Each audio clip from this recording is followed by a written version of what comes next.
कोलकाता रे महिला डाक्तर को दुष्कर्म और हत्या घटना एबे भी रहस्यावृत दोषी को चिन्हट करी फांसी दिया जाऊ बोली जोरदार दाबी होइछि। कठोर आईन प्रणयन पई पत्र युद्ध चली प्रकृत में यार अंतरूप कौन एभली स्पर्शकातर प्रसंग को नहीं कलिंग टीवी जनप्रिय कोलकाता टॉक कार्यक्रम में विशिष्ट व्यक्ति कोलकाता स्टूडियो रे आलोचना करिसेंती Kalinga TV Kolkata bureau head Pramod Mahanti.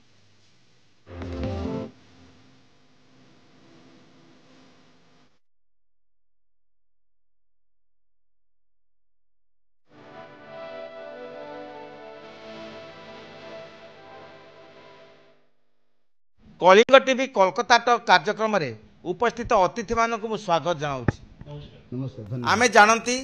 जे कोलकातार आरजिकर मेडिकल कॉलेज रे महिला डाक्तरों प्रति दुष्कर्म एवं हत्या घटना समग्र विश्व को आलोड़ित करिछि। एही प्रसंग रे तदंत चली आंदोलन मध्य चली किंतु सते जेपरी समस्त किछि मरीचिका सदृश मन हुए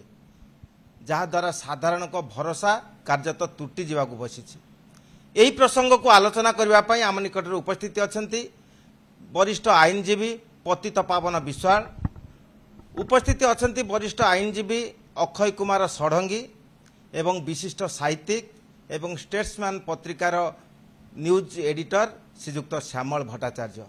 मु प्रथमे श्री विश्वाल सार पाख जी। सर कहतु जे आम जानती जे मुख्यमंत्री ममता बनर्जी यह मध्य दुष्कर्म विरोधी कठोर आईन विधानसभा रे पास करने को जाउछंती। एही विषय से घोषणा मध्य करछंती। प्रकृत अर्थ रे एही आईन जदि पास हुए तार रूपरेखा कौन हेबो? ऑलरेडी आमर आईन अच्छी बीएनएस एक्ट जो आमर अच्छी अपन सेक्शन 63 रु 71 जीबे सेक्शन में पूरा लिखा है रेप एंड मर्डर पर कौन अच्छी मिनिमम 10 वर्षर रिगरस इम्प्रिजमेंट एवं मैक्सिमम लाइफ इम्प्रिजमेंट अच्छी। आपन 16 इयर्स रो कम को हेले आपन मिनिमम 20 इयर्स रिगरस इम्प्रिजमेंट एवं लाइफ इम्प्रिजमेंट अच्छी। आपन जदि रिपीटेड कमिटेड करूछंती से वायलेंस को ताहले आपनकर डेथ पेनाल्टी भी अच्छी। से नुआ आईन आपन आईन गोटे आनिबार किसी असुविधा नहीं। आईन आनिक एग्जिक्यूशन ही जरूरी। आम जदि से आईन टाक एग्जिक्यूशन कर तार आईन लाभ किसी होनी। बर्तमान नुआ आईन आने को हेले आमको both parliament house both house आमको पुणी प्रेसिडेंट पाखु जीव कनसेंट एसेंट प्रेसिडेंट एसेंट है एक्ट हेबो। जेहेतु आमर ऑलरेडी आईन अच्छी बीएनएस एक्ट रे तापई नुआ आईन मो हिसाब रे किसी जरूरी नहीं। जदि आईन न था ताहले आमे नुआ आईन आनी थांतु। जदि आमर किसी मॉडिफिकेशन दरकार किसी एमेंडमेंट दरकार नुआ से आईन रे बीएनएस आईन रे ताहले आमे से को चिंता करू। किंतु नुआ आईन आसिले कौन सी किसी लाभ होबो मु बुझी पानी। मु सर अक्षय सर को पचारि सर आपन कोंतु जे कार्यत फास्ट ट्रैक कोर्ट रे विचार पई विभिन्न स्तर रु दाबी होउची जे एही फास्ट ट्रैक कोर्ट रे विचार हेले तत्क्षणात विचार हेबो एवं दोषी यथाशीघ्र चिन्हित हेबो एवं दंड मध्य मिलिबो एभली एकटा प्रचार चलची। ए विषय आपन कोन कोन? नमस्कार। हमको जे फास्ट ट्रैक कोर्ट रे जो विचार हवा व्यवस्था ऑलरेडी अच्छी समस्त अन्य स्टेट रे एगुड़ा सब इम्प्लीमेशन भी करा जाउची किंतु शुद्ध वेस्ट बेंगल रे जिनसटा एबे इम्प्लीमेंट होनी। स्टेट गवर्नमेंट रो किसी गाफिलती कारण एटा ये हो नहीं इम्प्लीमेंट होनी। से जिनसटा इम्प्लीमेंट होवा दरकार। अन्य स्टेट रे सब ए फास्ट ट्रैक रे माने विचार व्यवस्थाटा रही छे। सर ये फास्ट ट्रैक कोर्ट रे जो दाबी होची प्रकृत रे आर माने कौन रूपरेखा कौन हेबो? फास्ट ट्रैक कोर्ट रे जदि ये करा जाए ताले मेन जिनस होची एविडेंस। जदि एविडेंस को ऊपर बेसी गुरुत्व देवा दरकार अछि। जदि कोनोसी सब आईन आना गला किंतु देखा गला जे से माने जे दोषी ता पछरे बड़ किछि हाई प्रोफाइल लोकंकर जदि हाथ थाए से जेते कड़ा आईन जदि अना जाए जिते स्ट्रिक्ट रेगुलेशन करा जाए तादरे कौनसी लाभ हेनी बर व्यर्थता हम। तेणुक जदि जिनसटा इम्प्लीमेंट करार अच्छी ताले सेटा जिनसटा को एविडेंस आउ जो माने पुलिस रा जो रोल सेटा उपरे बेसी गुरुत्व देवा दरकार अछि। मु श्यामल सार पचारि सर आपण गणमाध्यम सहित युक्त अछंती आपण प्रशासन सहित युक्त अछंती एवं साहित्य जगतर प्रमुख व्यक्तित्व। आज आम देखुचे आरजिकार घटना एथिरे मध्य हयतो दोषी साब्यस्त हेबे फाँसी दंड हयत मिल पारे बा परवर्ती पर्यायर कौन पदक्षेप ग्रहण करा जाय पारे किंतु आम सामाजिक दृष्टिकोण देखिले प्रकृत अर्थ में समाज कौन पाउछि सेतबेले राजनेता माने घोषणा करथिले भविष्य में यार पुनरावृत्ति हेबनी एबे मध्य घोषणा हेउछि रूपरे कौन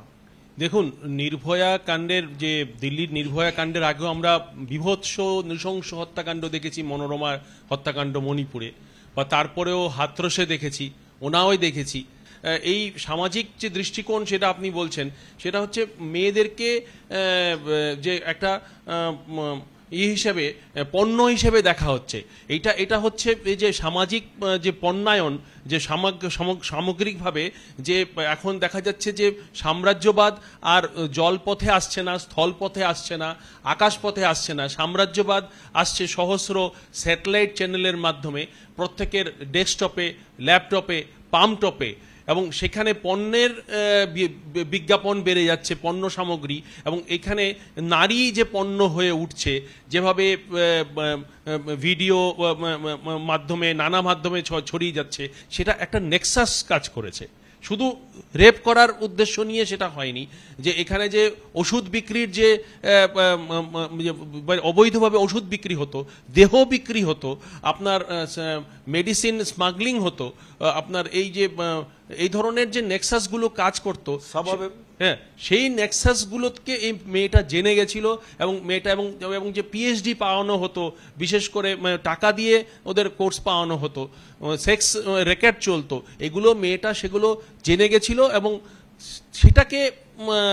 যে তার যে সহকর্মীরা কেউ ইনভলভ ছিল যে ছেলেটিকে ধরা হয়েছে এবং তার যদি আজকে জানা গেছে তার ডিএনএ রয়েছে সেখানে কিন্তু তবুও বলবো যে সে তো শেষ ব্যক্তি যে স্কেপগোট হয়েছে কিন্তু তার সঙ্গে এই মেয়েটির এটা সবাই জেনে গেছে যে মেয়েটির আরো সহকর্মীরাও রয়েছিল যারা কারণ একা সেই ব্যক্তি নয় আরো অন্যরাও তাতে ইনভলভ ছিল মু আইনজীবী বিশাল স্যার পাউজিবি স্যার আপনার কুহতু যে চিরাচরিত ভাবে যা সাধারণ জন্মিছি আশা জন্মিছি যে বিচার বিলম্ব ন্যায় প্রতি অবিচার কার্যত এই যে ধারা লোক মନରେ ধারণা হয়েছে ए विषय कौन कौन देखंतु देयर इज ए प्रभाव जस्टिस डिलेड जस्टिस डिनाइड किंतु आपण जस्टिस देबो कहा ऊपर जस्टिस पई दरकार एविडेंस कौन सी जज तो निज ऊपर देबो नहीं बिना एविडेंस से तो से किसी जस्टिस दे परिबोनी देखंतु आरजी मेडिकल जो इंस्टीट्यूट रे जे कामटा हैला सेठी आपण जाई कि 1200-1300 लोक जाई कि से भांगी देले तार सबु जति आपण सबु थिला ताको मिटाई पकैले विदाउट द एविडेंस जदि आप जज पाक जीवे जहाँ पाक जीवे से जस्टिस देव कि से जस्टिस डिलेड डिनाइड आप प्रभाव कहते जस्टिस आम दरकार एविडेंस तो एविडेंस बर्तमान आम पाखे बर्तमान जो आप सीबीआई को दिगला सीबीआई को जीवा आगु आप पूरा एविडेंस जहाँ शुणा जाऊँगी एविडेंस किसी ना आर्जिकर घटना हाँ आज आर्जिकर घटना जना पड़ी जे किसी एविडेंस मिलूनी जदि एविडेंस न हो ताहले जज जे भी जज रहिबो से को विषय को हिसाब से देव डिसीजनटा मो हिसाब से बर्तमान स्टेट रो भी बहुत रेस्पॉन्सिबिलिटी रोची खाली एक्ट गोटे आनले दरकार नहीं एक्ट पई आपण एग्जीक्यूशन पई स्टेट रो दरकार कहीं आपण जदी पुलिस संगे संगे जाकि से एरिया को कॉर्डन कर था से कंडो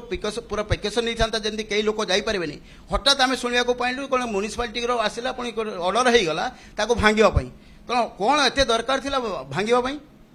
सेथिरु जना पड़छि ए भितर किछि नेक्सस अछि तो एविडेंस टाको हटाइबा पई चेष्टा करछंती विदाउट एविडेंस आपण केमिति न्याय देबे सेति एविडेंस दरकार सडंग सर पचारि सर कोंतो जे वर्तमान समाज व्यवस्था रे जे समाजपति माने बारंबार दाबी करुछंती जे एई जे दुष्कर्म बा हत्या घटना रे जो माने अपराधी विचार करी फांसी दिया जाऊ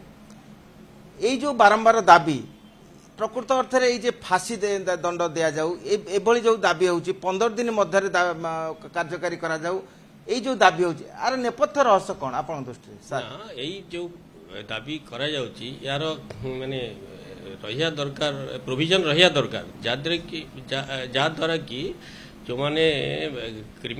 क्राइम करूचंती तांको भितर गोटा भय भाव आसीबो से माने भय करिवे जिनसडा कोनोसी कुकर्म करिया पई से माने सबले भय करिवे तापई कड़ा शास्ति प्रोविजन रहिया दरकार फास्ट ट्रैक कोर्ट रे मामला चलिया दरकार आ चलिकी सेटा जल्दी जल्दी सॉल्व होवा दरकार अछि मो सर भट्टाचार्य सर पचारि सर आप आम सचराचर गत किछि दिन धरी आलोचना हुए जे शृंखलित पोशाक परिधान करने को कारण एभली पोशाक परिधान करा जाउची जे यौन उत्तेजना सृष्टि होची एभली विभिन्न प्रकार अभियोग हुए किंतु जदि आम आरजिकर मेडिकल कॉलेज रे जदि महिला डाक्तर को आज देखा जे जो घटना घटी से तो डाक्तरी पोशाक परिधान करते डाक्तर माने देवदूत ताले एभली घटना कहीं कौन कहते आप আসলে পোশাকটা বিষয় নয়, পোশাক যে পোশাক পরে কমফোর্টেবল ফিল করবে, যেটা পরে তার মেয়েরা ভালোভাবে তাকে মনে করবে যে শিলিত পোশাক, যেটা নাকি তার কোনো নির্দিষ্ট ইয়ে নেই, মানে যে তাকে এক নির্দিষ্ট পোশাকই পরতে হবে, পোশাক নয়, আসলে মনোবৃত্তি বদলাতে হবে। আমাদের মনোবৃত্তি বদলাতে হবে এবং কর্মক্ষেত্রে যখন এই ধরনের ঘটনা ঘটছে তখন বুঝতে হবে যে সমস্যাটা পোশাকে নয়, সমস্যাটা হচ্ছে আমাদের মনে, এবং সেটাকে দূর করার জন্য আমাদের এই কর্মক্ষেত্রে সুস্থ পরিবেশ সৃষ্টি করতে হবে। এর কি কোন পরিবর্তন পাই আপনার জন্য সাহিত্যিক ভাবে বুদ্ধিজীবী ভাবে কোন এটা সামাজিকভাবেই করতে হবে। স্কুল কলেজে শিশুকে শেখাতে হবে, শুধু মেয়েদেরকে ঘরে শেখালে হবে না, প্রত্যেক ছেলের মাকেও তার ছেলেকে শেখাতে হবে যে মেয়েরাও আমাদের মতো তার মতো সমানভাবেই মানুষ। আমি শুনিলে যে প্রত্যেকঙ্কর বক্তব্য লা যে কেবল আইনি নুহে সামাজিকতার আবশ্যকতা অছি এবং পুঁথিগত শিক্ষা কেবল সমস্যার সমাধান করে পারিব নাই, সামাজিক শিক্ষাকে মধ্য গুরুত্ব দেবাকু হেব। তেবে বর্তমান যে ঘটনা মান ঘটিছি যাহাকু নেই সমগ্র বিশ্ব আলোড়িত হয়েছি, সেতিরে যথাযথ প্রমাণ অছি কি এবং এই প্রমাণকু যেউমানে নষ্ট করছেন সেমানে ইচ্ছাকৃত না অনিচ্ছাকৃত না কাহাকু সুরক্ষা দেবা পাই এভଳି পদক্ষেপ গ্রহণ করছেন তাহা ହିଁ ভবিষ্যৎ কহিব। কলকাতাରୁ ভিডিও জর্নালিষ্ট সমর জিসানଙ୍କ ସହ ପ୍ରମୋଦ ମହାନ୍ତି, କଳିଙ୍ଗ ଟିଭି।